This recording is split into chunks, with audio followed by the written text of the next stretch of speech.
தமிழகத்தில் வாழ்கிற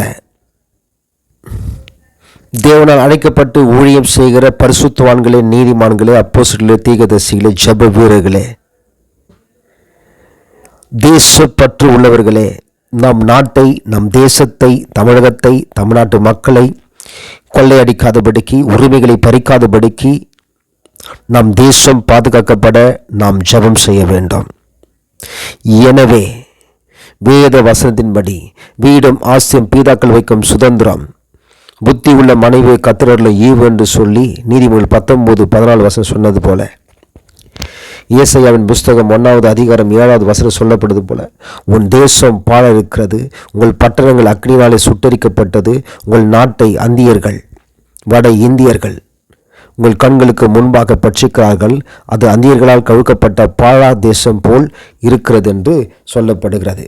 எனவே நம் நாட்டை, நம் உரிமைகளை, நம் சலுகைகளை, நம் வேலைவாய்ப்புகளை, படிப்புகளை, ஆஸ்தியை ஒருவரும் அபகரிக்காதபடிக்கு, திருடாதபடிக்கு, கொள்ளையடிக்காதபடிக்கு, ஏமாத்தாதபடிக்கு, வஞ்சிக்காதபடிக்கு, நம் நாட்டை அந்தியர்கள் ஆளாதபடிக்கு நாம் ஒருமனப்பட்டு புத்தி உள்ளவர்களாய் செபிப்போம். மிஞ்சின நீதிமான்களாய் அலட்சியமாய் இல்லாதபடிக்கு. இப்போவே வட இந்தியர்களால் நம் நாட்டுக்கு ஏற்பட்டிருக்கிற அநேக தீய பழக்கங்கள், தீய கலாச்சாரங்கள், வட இந்தியர்களால் போலீஸ்காரர்கள் தாக்கப்பட்டார்கள். வட இந்தியர்களால் கோயம்பேடு மார்க்கெட்டில் உள்ள நம் தேசத்து மக்கள் பாதிக்கப்படுகிறார்கள், அடிக்கிறார்கள், சண்டை போடுகிறார்கள், ஊர்வலமாக செல்லுகிறார்கள், திருப்பூரில் ஆர்ப்பாட்டம் பேரணி நடத்துகிறார்கள். இப்போ ஓட்டுரிமைகளும் கேட்கிறார்கள்.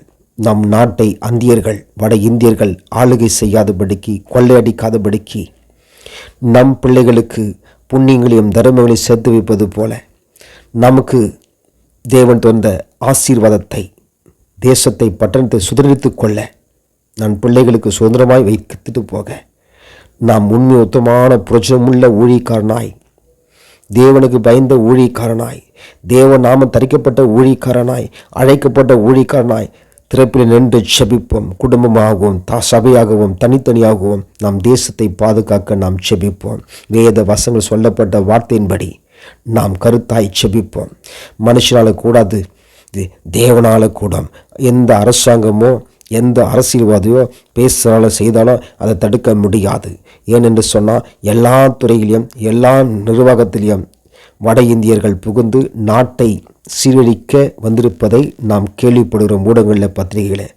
ஊழியக்காரர்களாகிய நாம் ஒருமனப்பட்டு தேவ பயத்தோடு, இயேசுவின் நாம மகா பரிசுத்த விசுவாசத்தோடு நாம் ஒருமனப்பட்டு நாம் ஜெபித்து நம் பிள்ளைகளுக்கு சுதந்திரத்தை வைப்போம். நம் பிள்ளைகளுக்கு புண்ணியங்களின் தர்மங்களை சேர்த்து சுதந்திரத்தை வைப்போம். சுதந்திரமாய் பிள்ளைகள் வாழ, நாம் சுதந்திரமாய் வாழ, நம்ம சுதந்திரவாளியாய் இருக்க, நம் உரிமைகள் பாதுகாக்கப்பட, இயேசுவின் நாமத்தினால நம் ஒருமனப்பட்டு ஊழியக்காரர்களாய் நம் தேசம் பாதுகாக்கப்பட, நம் தேசத்தை அந்தியர்கள் ஆளுகை செய்யாதபடி, ஆட்சி செய்யாதபடிக்கு தடுக்கப்பட, நம் தேசம் நம் கையை விட்டு போகாதபடிக்கு பாதுகாக்கப்பட, சுதந்திரமாய் வாழ, சுதந்திரமாய் ஊழிய செய்ய, சுதந்திரமாய் செயல்பட நாம் ஒருமனப்பட்டு செபிப்போம். கர்த்தர் நம்மை யாவரையும் ஆஸ்வதிப்பார். இதை யாரும் தவறாக புரிந்து கொள்ள வேண்டாம், தப்பாக நினைக்காதீங்க. தயவு செய்து நாம் ஒருமனப்பட்டு ஜெபிப்போம். கர்த்தர் நம்மை ஆஸ்வதிப்பார், நம் தேசத்தை மீட்டுக் கொடுப்பார், நம் சுதந்திரவாளியாய் செயல்படும். God bless you.